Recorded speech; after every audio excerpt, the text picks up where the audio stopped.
The trial of a Marine veteran getting underway in New York today. He has been charged with killing a homeless man after placing him in a chokehold. He says he was just protecting other people from a dangerous man.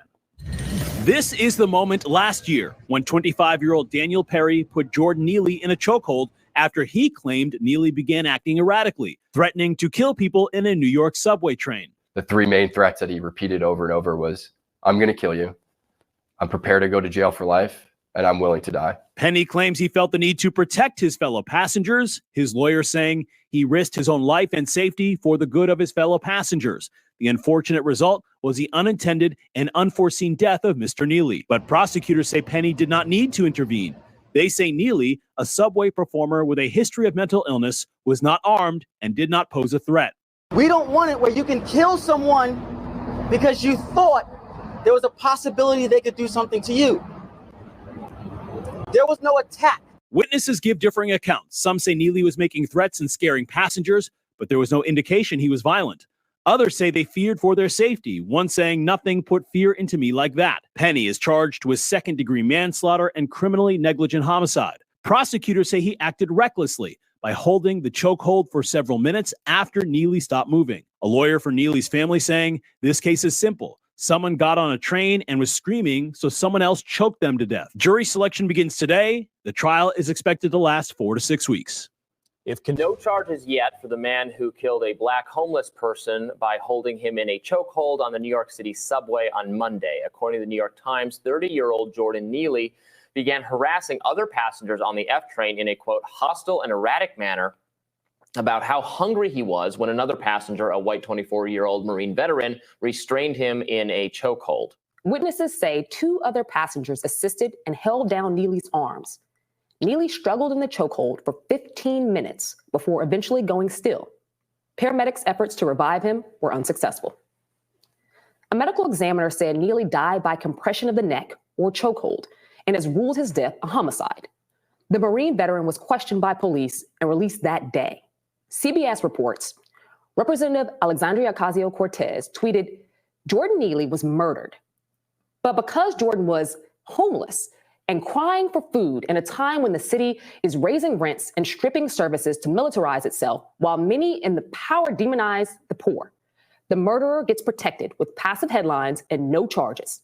It's disgusting. ABC News reports that according to police sources, Neely had a documented mental health history and had been arrested more than 40 times prior for assault, disorderly conduct, and fare evasion. And I'm seeing there have been some protests now regarding this death. We don't know if charges are forthcoming. The authorities let the Marine who did the chokehold go after talking to him about the situation. I don't know. What do you think about this? I've seen the video multiple times. I think it's disgusting. You could tell, as somebody who regularly takes public transit, you could tell from the moment he entered the train that something kind of was a little off. The man was not accosting anybody. He was literally shouting about being hungry. Mm-hmm. I take the train to DC. I took the train here almost daily, and you will come across individuals, sometimes more than one in a train car, who respond in the exact same way Jordan Neely did.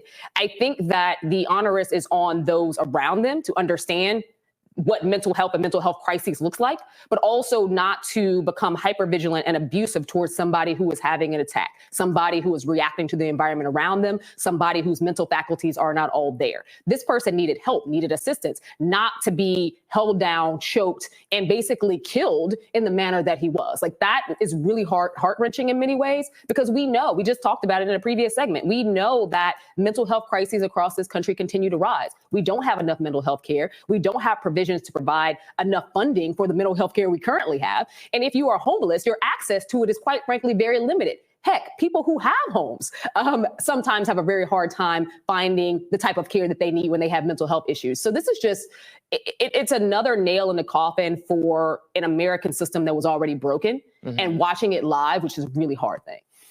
Sure. And look, I think it's very tragic that he was killed. I agree that you don't get to respond to someone engaging in hostile and erratic behavior by killing them. I think we need different police practices on, like, what were the police doing? Do they not engage because they've been so stigmatized for trying to take care of these kinds of problems?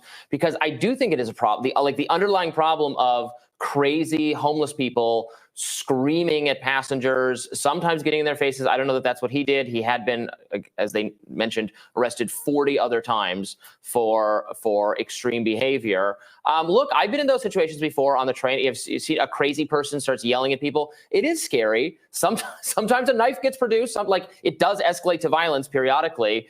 So I understand the impulse to try to restrain and control that person.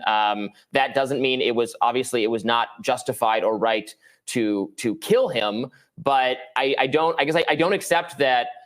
Okay, passengers on subways and trains just have to accept that there's going to be crazy people screaming at them sometimes. And no, but you don't jump in and restrain this person and put them in a chokehold until they die. And I think that to that point, we also have to recognize that when police intervene, police aren't trained in mental health de-escalation. Most of them don't do a really good job of de-escalating people. But neither are random train passengers, right? Well, exactly. If somebody's going to have to gotten involved. But somebody has to get involved. This man was asking for food. It's very different than the example you use of somebody knife wielding or anything else. This man was sick, screaming about being hungry. When you're screaming about being hungry in the richest nation on earth, and you are met with not responsive services, not teams that can assist you, you are met with a chokehold that takes you out within 15 minutes. Nobody tried to stop the guy who was literally killing this man in front of them. There is an extent of lack of empathy, lack of care about people who are mentally ill, but a strong lack of care concern for those who are homeless. We live in a culture where people would rather not see homeless people. They don't want to see the tenement camps. They don't want to see you on public transit. There are cities, including my home city in Chicago, that are creating pathways to remove them from being able to, enter or be around airports or any other public space, restrooms, things like that, because things that are open overnight, they will attempt to seek shelter because they are unhoused. In extremely cold places like Chicago, obviously, you don't want to be on the street. I totally get that we impulse. need to answer the homelessness problem. We need to answer the hunger problem instead of demonizing individuals who are going through both, up to and including killing them. Welcome back to Breakdown Friday. Joseph Ward, Professor Carlton Jones, Patrick Irvin, and we are here breaking down this incident that happened over a year ago with the Marine, last name Neely, ends up putting a homeless black man whose last name is Penny Neely is the black man, Penny is the white guy. So the white guy, the Marine Penny, ends up putting Neely, the homeless black man, in a chokehold for 15 minutes, saying that he was protecting the fellow passengers from an irate, aggressive man that he felt was going to be violent to the passengers. The optics, though, another white man who's an ex-Marine kills a homeless black man with mental health issues. Was the white man's actions justified? We're going to talk about that. We're going to talk about New York subway culture. We're going to talk about just a lot of the legalities around. We're going to talk about everything that goes into it. But before we get deep into it, make sure you like this video. See, I'm doing the right, PC. I'm doing it right. Make sure you like this video. Make sure you comment. Make sure you subscribe. Make sure you share the video. If you want to be able to learn more about what we have going on here, you can see the website at the bottom of the screen. If you want to support, you see the Cash App, and all that information is in the description. Make sure you visit fetlifestation.com immediately following this. fetlifestation.com. You see it on PC screen. And make sure you visit thepax.org. thepax.org. That's our collective website for the community work that we do. All right, so 24-year-old Marine want to be a vigilante, jumps into action, and ends up a black man by the compression of his throat, compressing the airways in his throat, choking him out. And of course, Neely and his defense team are saying that his actions were justified. But were they really justified? Or is it just another example of another white man just killing a black man because he felt like he could? So, Pat, I know you fresh on this, man. First time seeing this clip and everything. What are your thoughts? What do you make of this whole incident? Well, that's a lot. Yeah, that's a lot. I don't Let me start here. If he held that man in a chokehold for 15 minutes, he's wrong. That's homicide. If it wasn't 15 minutes, but you choked him out more than a couple minutes, that's wrong. That's homicide. Why was the chokehold the hold of choice? It's an interesting question. Why did you feel the need to restrain a man preemptively? Like, I know Minority Report was a thing, but to my knowledge, we wasn't quite there yet. So if this dude was a threat, why not call the police and let them take the charge for killing the black man? Why would you white man up to do that? And then that's a whole other thing. I know there's optics here and people are going to, the racial angle is played. And to those people, look. Is that? Understand the way race works. Implicit by it is a thing. You don't have to be a known and devout and stated racist to be negatively impacted by racism in America. That's not the way it works. Just by virtue of you being in the system, the vast majority of people in America have negative views of black people. And those negative views internalized result in behaviors that you might not even recognize stem from the negative views that you have of black people. So then it becomes a question of a bunch of stuff that aren't really a question, because this shouldn't be a thing. Like, if you have a problem, and this has been an ongoing thing about the ability to scream fire in a movie theater. Right. Like that's kind of what this boils down to. And the many different interpretations of that. That man can stand on that train and say whatever the hell he wants. Yep. It's not unless what he's saying is going to reasonably cause harm to people just by virtue of him saying it that you have a right to get involved. Him standing there saying, I need food and I'm willing to do whatever it takes to get it, is not going to cause anybody harm. Even if he says, I'm going to kill everybody on this train, like, in order for you to clear yourself, you have to be able to see that there is a viable means for him to be able to do that. Right. Or he has to be inciting some kind of panic or riot that would then cause the people on the train to harm each other. So if he's standing on the train and he's like, yo, I'm fixing everybody in the neck, but he's standing there with his hands open. What you can't just run up on him, like. And then secondly, the dude is 24. He can't convince me that he didn't finish watching a Marvel movie. Ex-Marine. But he probably thought he was the Winter Soldier or something. I gotta save America from their crazies. Like, I got a whole bunch of thoughts about this foolishness, and there's no, even without the race angle, this shouldn't have happened. We have laws against vigilante justice for a reason. Yep. And this is what that is. And then it just goes back to, even if you want to restrain the man, okay, fine. If you're a Marine, that's fine too. I was in the military myself. I was in the chair force. So in the chair force, mind you, they taught us many different ways to restrain people. You couldn't resort to a non-lethal method of restraint. In that video, it was actually 3 people restraining Neely.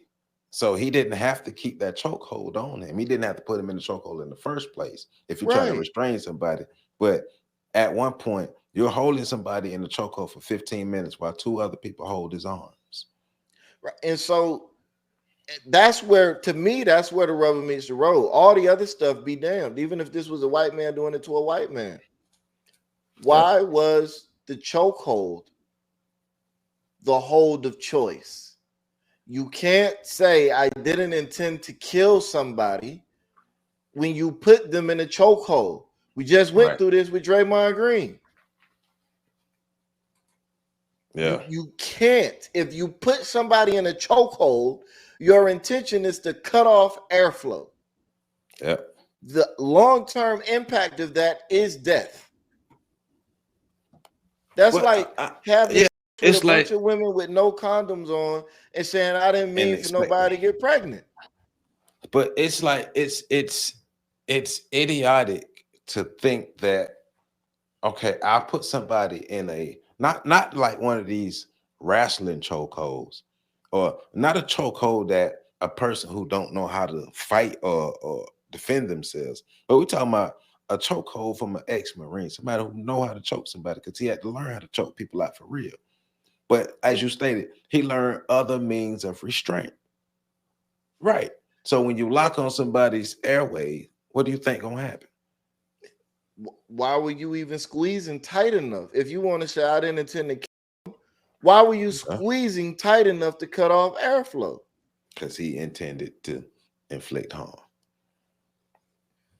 Yeah. And if you lost control, last thing I'm gonna say, if you were so afraid that you lost control of yourself and wasn't aware of how much pressure you were applying, then you need to go to jail, because you're a threat to everyone around you. You can't just be losing control because you felt like other people were unsafe, because that's subjective. PC, man, jump on in here, man. Jump on in here. What's his name? Daniel Penny. Yeah, Daniel Penny chokes out Jordan Neely on the subway. And turns out Jordan Neely was an he was a subway performer. He was a Michael Jackson impersonator on the subway. He was known in the community, known on the subways for that. People, as stated in the videos, people already knew he had mental health issues, but they also knew that he was the man he was. He had a criminal background, but that doesn't justify this. So what are your thoughts on all this?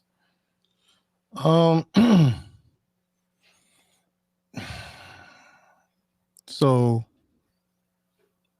the point you just made, which was where I was going to start at. In New York City is known for bizarre acts, solo acts, performances on the train.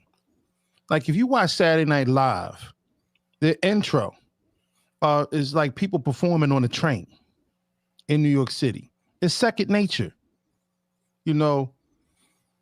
So this whole concept of him doing this for the simple fact that he thought he was protecting everybody against the threat.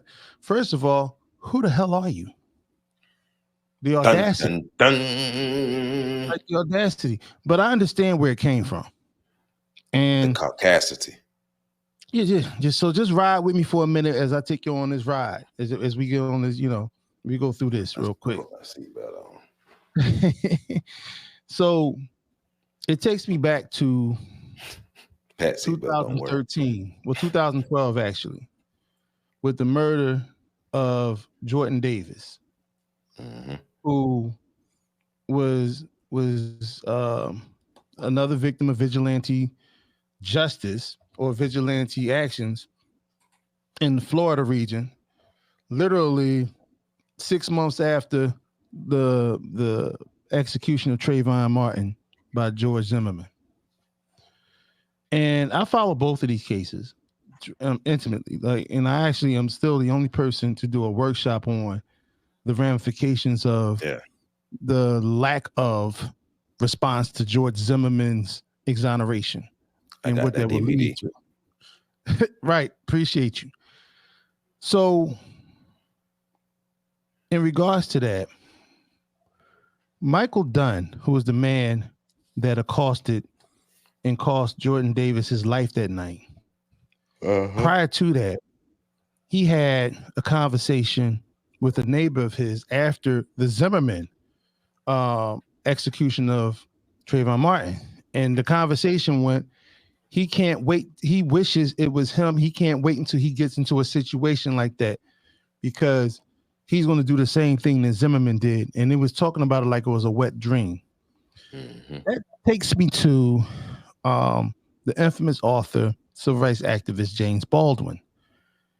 In one of James Baldwin's books, there was a part of a chapter where it talked about a white man who had failed to get an erection when in bed with his wife. And it was after he told her a story about attending a lynching. His father taking him to a lynching, a hanging of a black man. that he was able to then, muster up the energy and make passionate love to his wife. In other words, killing the black man made his wood hard. Yeah, right. Yeah. And I think that a lot of white men have that fantasy. And I think that when we're talking about this particular situation, it's no different than when Eric Garner was in Staten Island. I happened to be in Harlem that week, like days after it happened. I was in Harlem at Harlem Lot on 131st and Lenox. And I spoke about that day. And I talked about how if we don't address it, it's going to become a pattern. And 2 weeks later, you had the execution of I'm messing up the brother's name, but Crawford out in Beaver Creek, Ohio, in the Walmart, right? Yeah. And then you had Mike Brown. And then after Mike Brown, there was another one, Ezell Ford, out in Los Angeles. But I'm bringing these up because the Eric Garner thing, that was another police officer in New York, but the chokehold.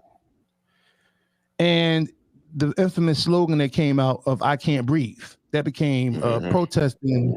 That became central to a lot of protests at that particular time. And so I bring that up because it speaks to the fantasy, the savage fantasy that a lot of white men still cherish in terms of snuffing out the lives of black men, because black men are considered to be their ancient rival. It's something that we don't like to look at. And I think for the most part, they often do it when they have a situation where they're in the advantage. Because I don't see this vigilante justice when it comes to white men acting crazy in public. I don't see this vigilante justice. And I'm just pointing it out because listen, I'm not going to navigate away from the racial.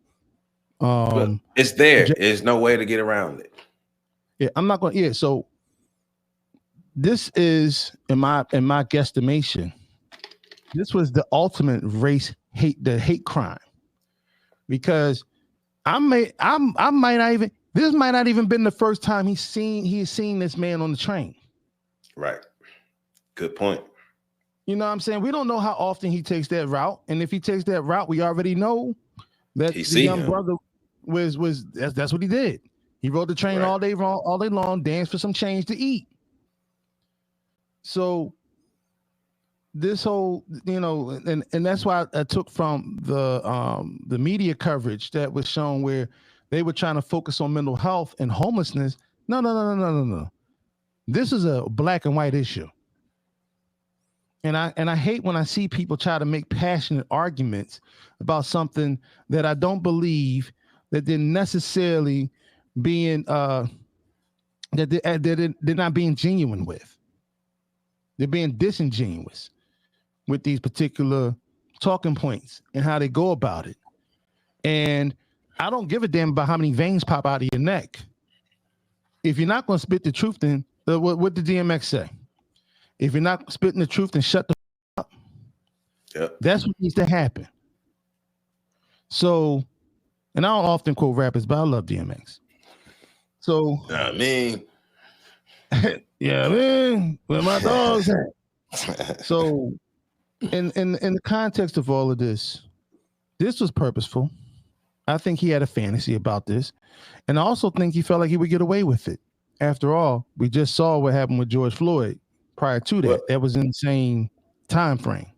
Well, this could be a thought that was going through his mind, because you hit on something. All right, because yes, he was a homeless man, a homeless black man with mental health. That's low-hanging fruit. So why wouldn't the white man pick on the low-hanging fruit of the black man who's the homeless black man with mental health? Because All these things are true. He was a black man. He was homeless. He was on the train doing that. But guess what? That don't erase none of this racial issue, because to me, that just makes it seem like he was an easy target for Neely to like you say, probably think he could get away with it. And let's talk about the cowardice here. He didn't size him up. He didn't confront him straight up. In order to get him in that chokehold, he had to ambush him from behind. So this was purposeful. This wasn't instinctual. This is something that he planned maybe in his mind. Who knows? A lot of these cats that go out there and try to be Marines do so because they have that gung-ho mentality. And a lot of them feel like a lot of them, want to be the G.I. Joes of America now, and they have something to prove. They want to be alphas. And right. And in that affection, many of them are overzealous in terms of their authority. Everywhere ain't the damn military base. You're not, you're not in the barracks. The military rules don't apply to the public. And when you're on, especially when you're on domestic land, when you're in a domestic setting, which is America. So for him to act like this and move like this, and then when they did the interview, it looked like he came from a place of privilege. Yes. So he also could have been one of those white kids who did a lot of that was snarky like this his entire life, and then he just got a chance to get his shit off, and that's what he chose to do. Right. Yeah. He been getting away with it for so long with just doing crazy stuff. So why not keep doing what he's doing? But this is something that pushed the envelope. And so, his mindset is, huh? Well, it was over a year before they actually, because they initially said they wasn't going to prosecute him because he got out on bail. Yeah. And then they came back and they had to do it, and they had to indict him and everything. And so the idea of I'm protecting my fellow train passengers because this man's behavior, I feel as an individual on this train, I feel this man's behavior is erratic and it's frightening to some people, and this man could get violent. So I feel. Go ahead. No, it's just because this is a lot of I feel stuff. No, well, I thought, I feel, nothing substantiated, nothing verified. Because as both of you stated earlier, it's not like Neely was actually violent to people. And also, we're talking about, like you said earlier, we're talking about New York subway culture. I live in Tallahassee. It ain't no subway nowhere near. Probably somewhere, I don't know, maybe Atlanta, I don't know, but ain't no subway nowhere near that I know of. But I even know about New York subway culture because it's synonymous to like Greyhound bus station culture.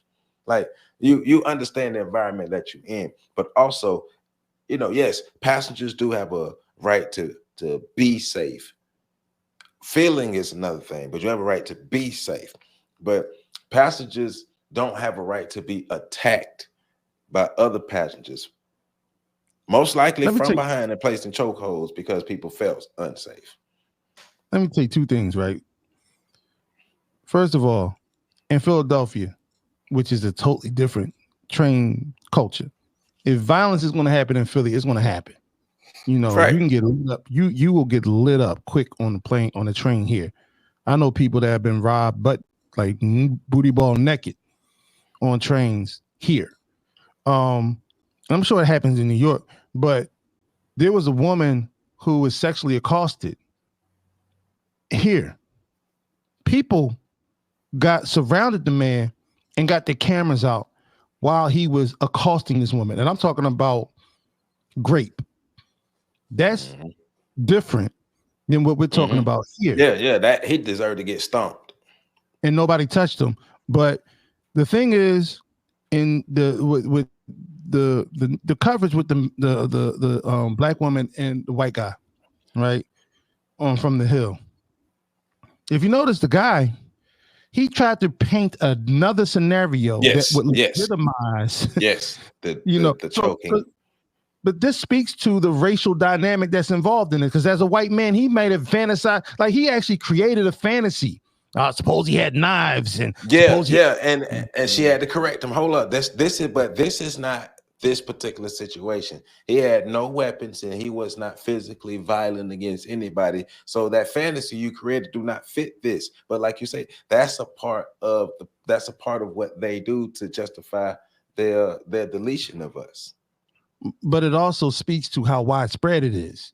Because Right. here's a news journalist fantasizing about it. Right. Like he's supposed to be a square.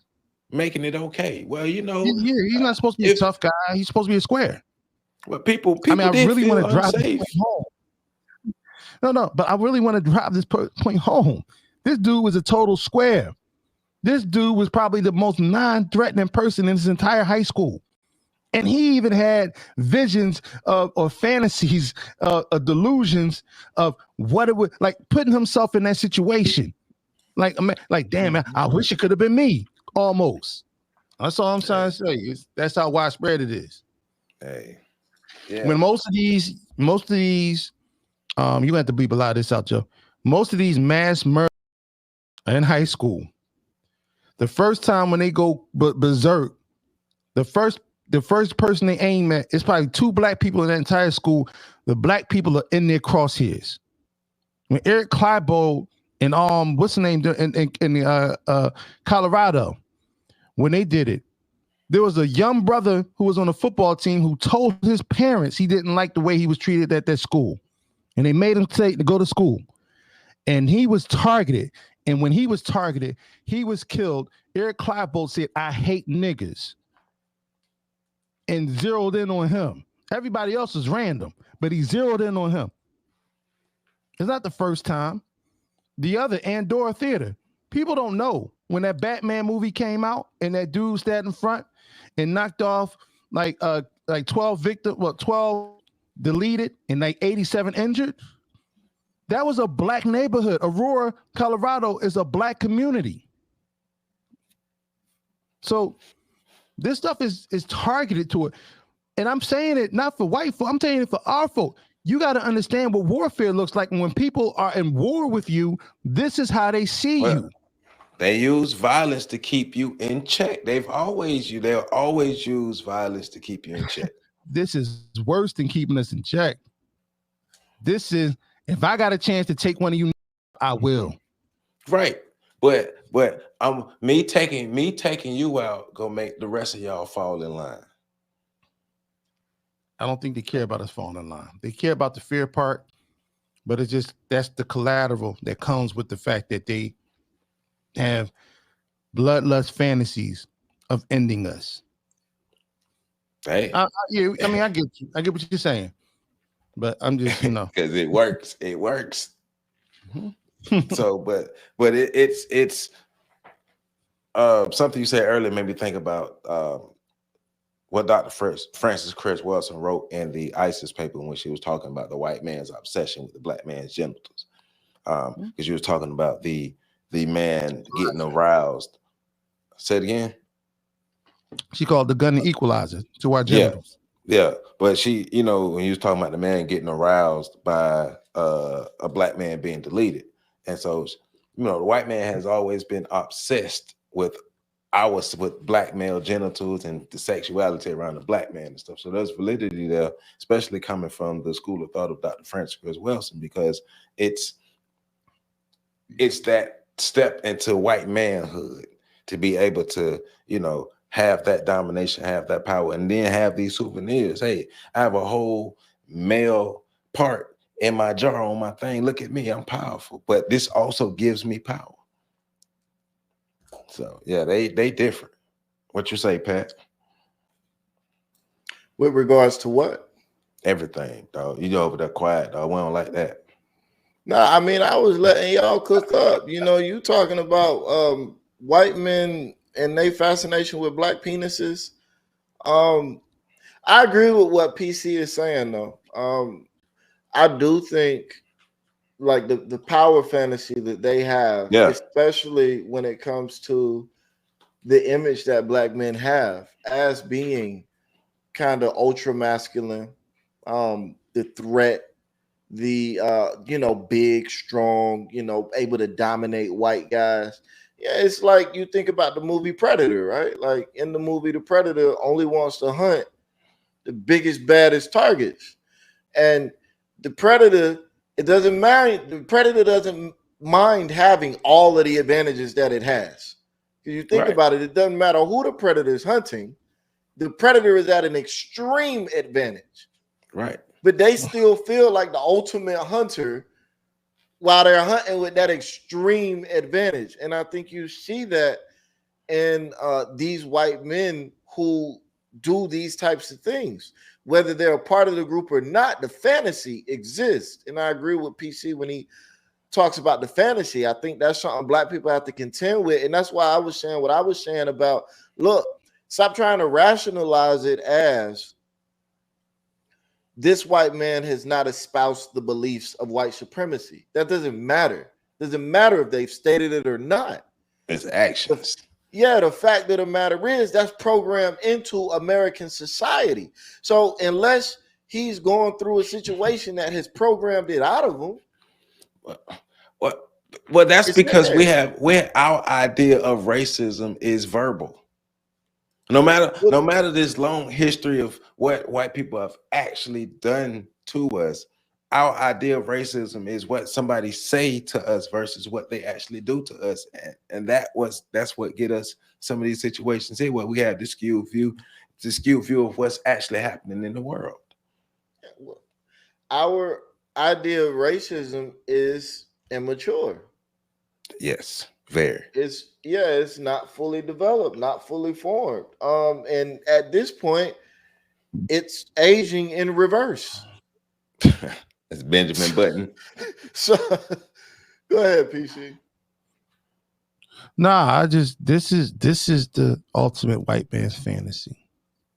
All right. This is Ice-T surviving the game, where they took, ironically, a former military vet who was homeless, took him, cleaned him up, fed him up, got him nice and fat, took him out to their reserve, and then proceeded to hunt him. Mm-hmm. You know what I'm saying? And so, yeah, I agree with everything y'all just said. You know, this whole concept of black people. I don't think black people operate out of being childish. I think black people operate out of fear more so than anything else. So fear can actually put us in the place where we're childish, or childlike. That's what I'm saying. Because if we truly, like, I put it to this, like Philly, Chicago, I even heard the Bronx, Los Angeles, all these places where gangbangers are sitting up there sizing up black people to exterminate or to intimidate. One thing they never do is take it to white folk. They don't. We all know that. Well, but let's put it out there then. They don't see the gangster stuff. Like, you know, the Little Dirk situation right now. Little Dirk.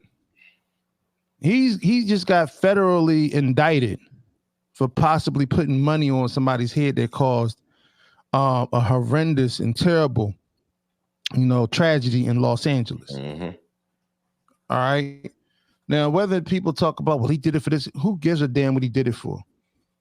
The people that locked all his people up are white. The people that locked his father up are white. How come he never targeted them? You know what I'm saying? And I'm saying that to say, you know, we get real gangster. We think real warlike when it comes to exterminating each other. Because it ain't just them, it's in the black conscious sector. How many times have you heard black people talking about, I've received death threats, and it's coming from within the black conscious sector? You know what I'm saying? So the black political play, like, nobody wants to address the big white elephant in the room when it comes to our community. And maybe we do feel powerless when going up against them. But then how can you feel so powerful when it comes to tearing down your own? Because as we stated, Denny wasn't the only one who restrained that brother that day. It was two other brothers holding them down. Even though they were asking him to get off of him, why didn't they make him get off of him? Right. Because that was me. First of all, if I'd have saw the restraint, once I figured out what was going on, I his head. Right. And I would have kept hitting him until he let that brother go. but that's just how I move. I've made white men bleed before, so I know what it's like. A lot of black people haven't, and that's just being real. A lot of black people have never. They get terrified when a white man gets angry, he gets hostile. They get terrified. I know what it's like to put them on their back pockets because I've done it before. Whether it's in the boxing ring, on a college campus, wherever, I've done it before, and because that, I'm not afraid to do it. But however, we do have a lot of black people who talk a lot of shit. But then when white people come around, they start talking about these people. That's all I'm saying. They even do this videos. So, and I'd be like, "You mean white people?" Yeah, but I'm not going to give black people the pass of saying that they're afraid. I get what y'all are saying. I'm just clarifying my position. I feel like that is the way black people use that. Well, the way they use anything is an excuse. Yeah, to not move forward. But I'm not going to give black people the pass of saying they're afraid of doing something. Everything I look at, and I know we've talked about this before, and we agree to an extent. I think the extents vary, but I know we agree in general.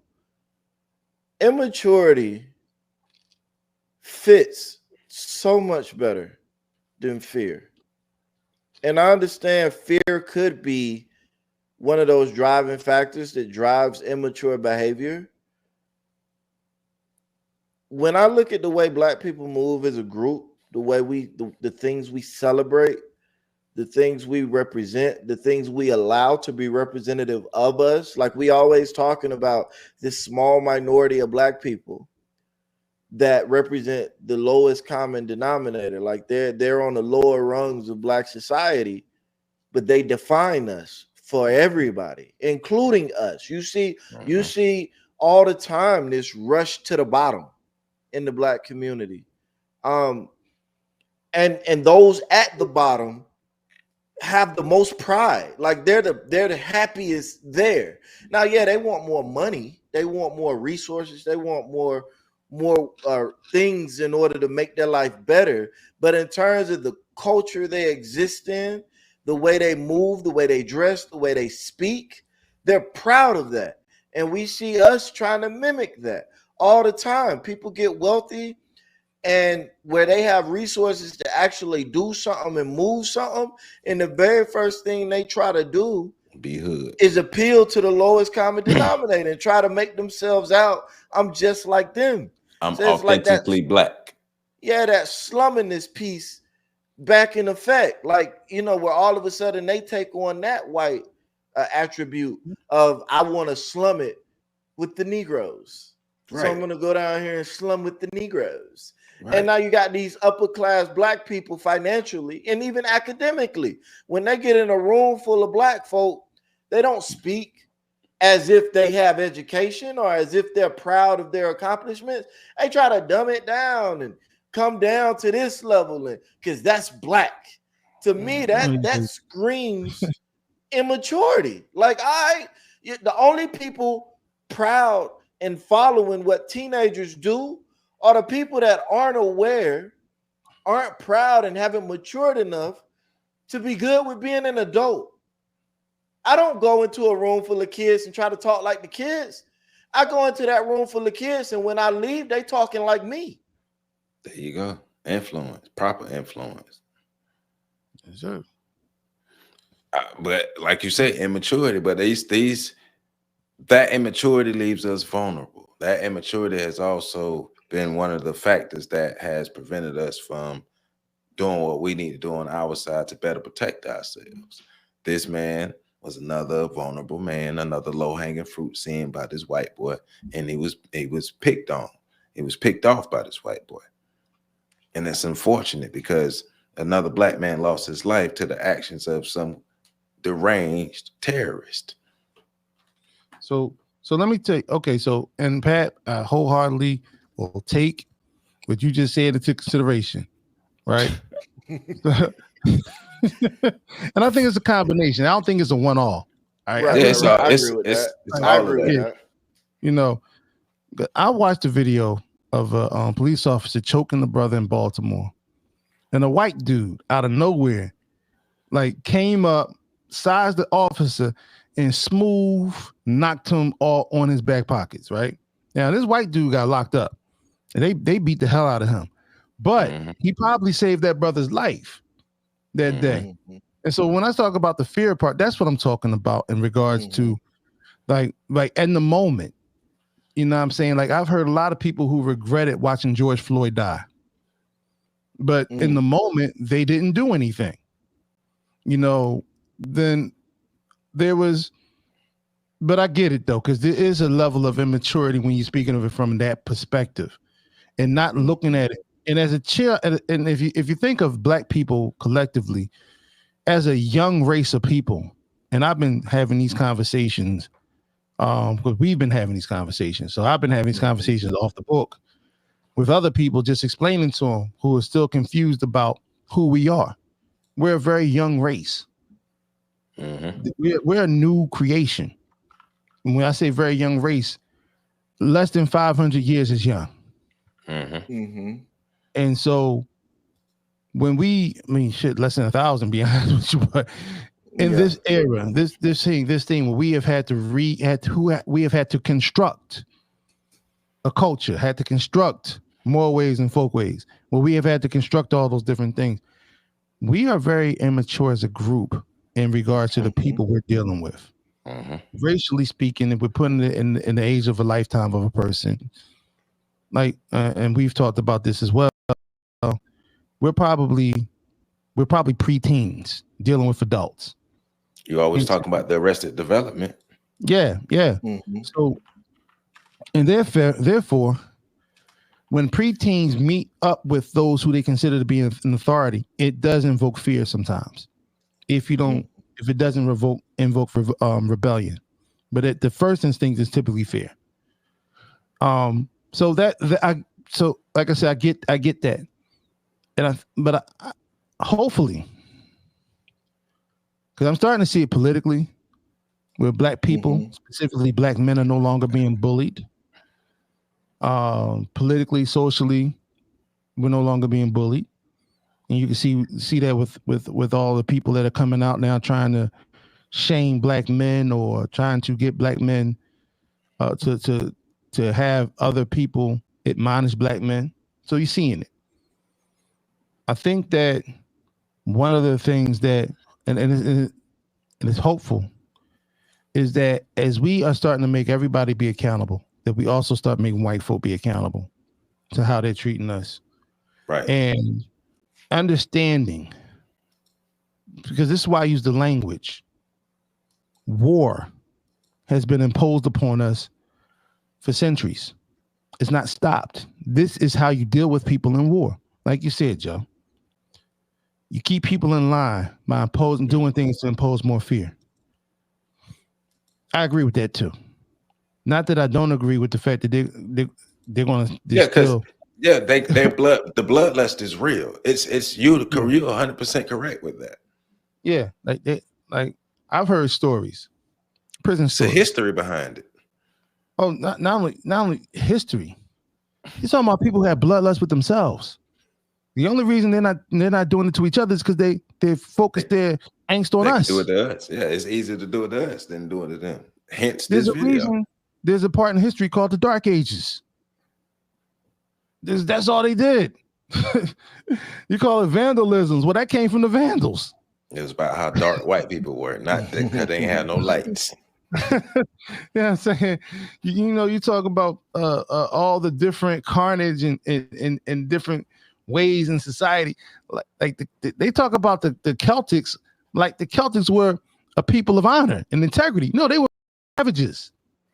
There you go. You know what I'm saying? You talk about the Vikings, like they were honorable. No, they were savages too. When you learn their history, and all of them who cling to their Nordic past, they're clinging to a savage time in history, whereas bloodlust. Where was the movie? The Highlander. They showed the clips from the Highlander. The priests are on a battlefield slaughtering people.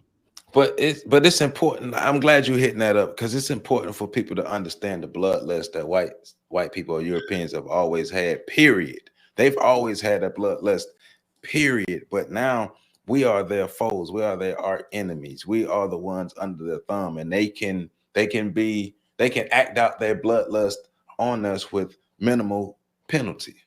And so it's going to happen. But their bloodlust they've always used that bloodlust to put themselves in position to get what they want. Yeah, I know a lot of people that have been in jail and still are in jail. And I got like prison stories, especially about the white gangs.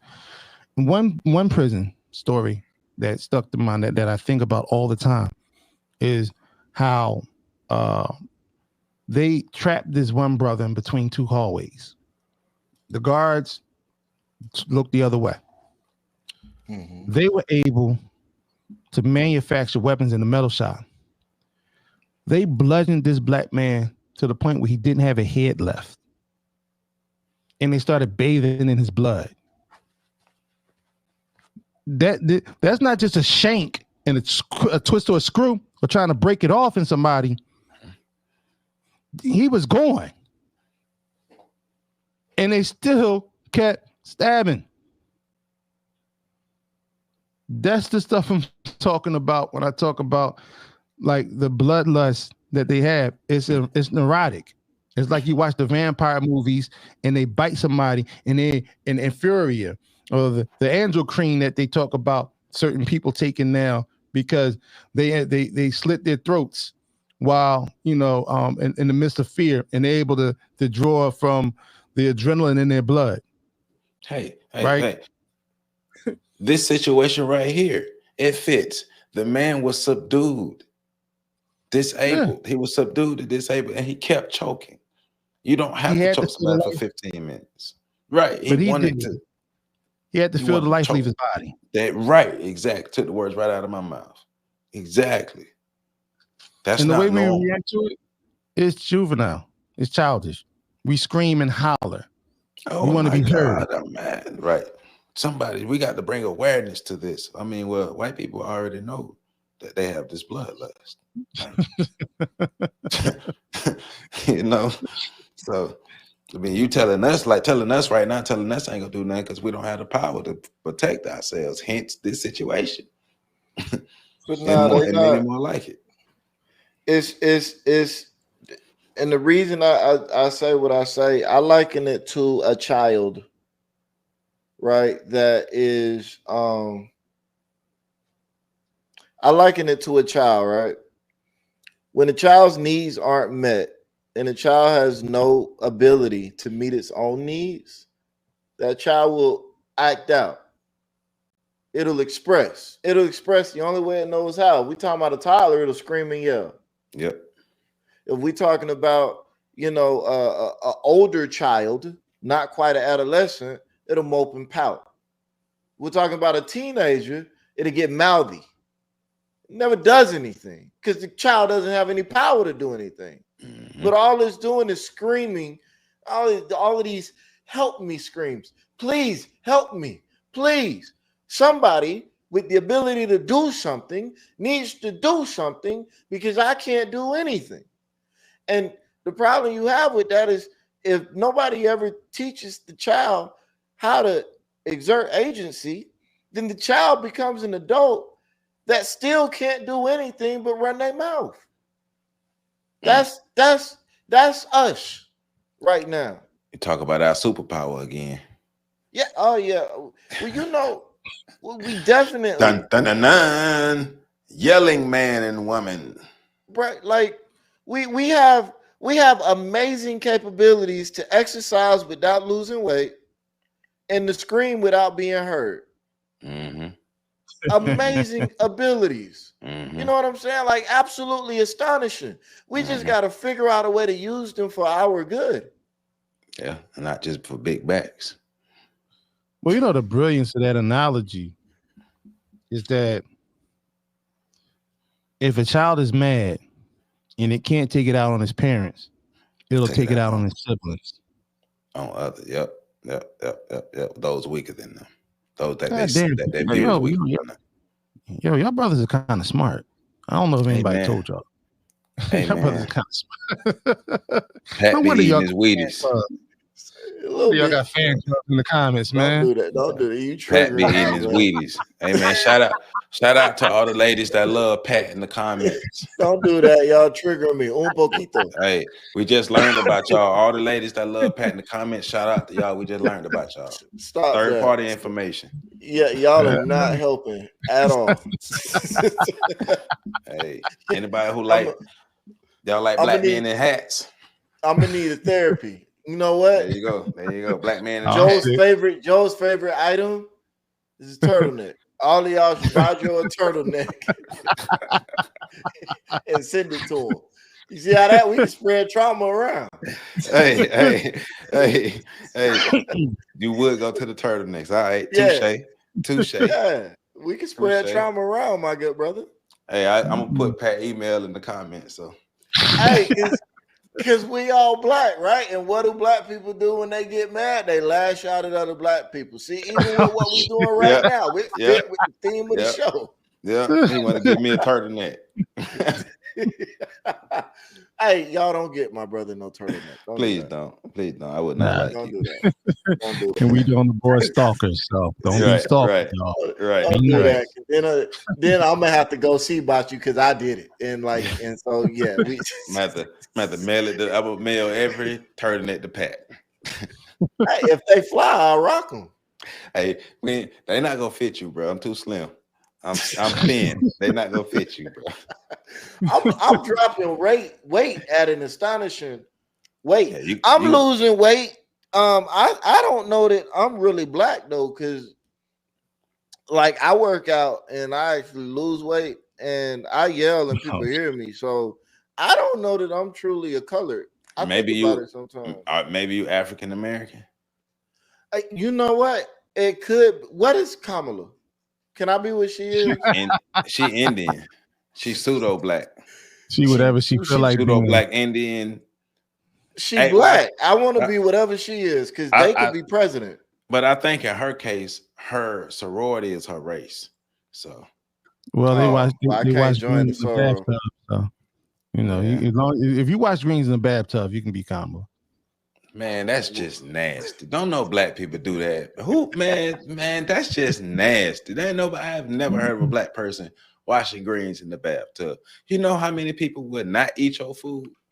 Well, you know, I mean, but you know, black dudes be out here drinking bath water, so that's the desperate.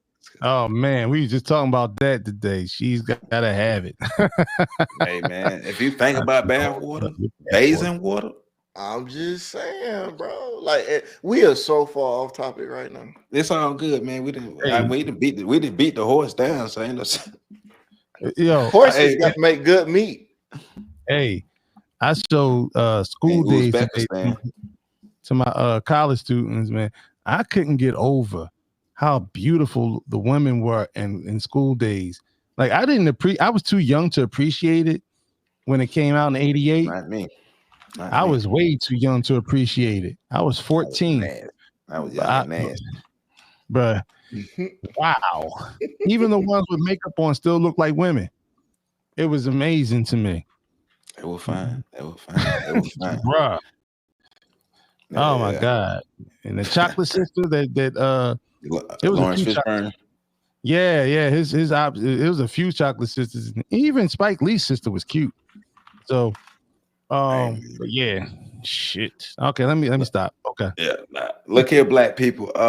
Once again, this is another chapter in the book of white bloodlust, but also what the maintenance of the dominance, instilling fear, making sure that the immaturity all that still exists. But a vigilante white dude killed the black man unnecessarily. And we have to make a decision at some point to protect ourselves better. I'm not talking to the masses, just talking to the critical masses. If everybody else ain't gonna do something, we gotta do something for ourselves. So make sure you're doing that. Once again, make sure you like, comment, subscribe, and share this video. Go to fatlifestation.com. thepax.org, ontheshoulders1.com, and make sure you support what we got going on, because anytime you support us, you support our initiatives within our communities. So that's how it is, man. We love you all, and make sure y'all catch the next video coming up. Peace out.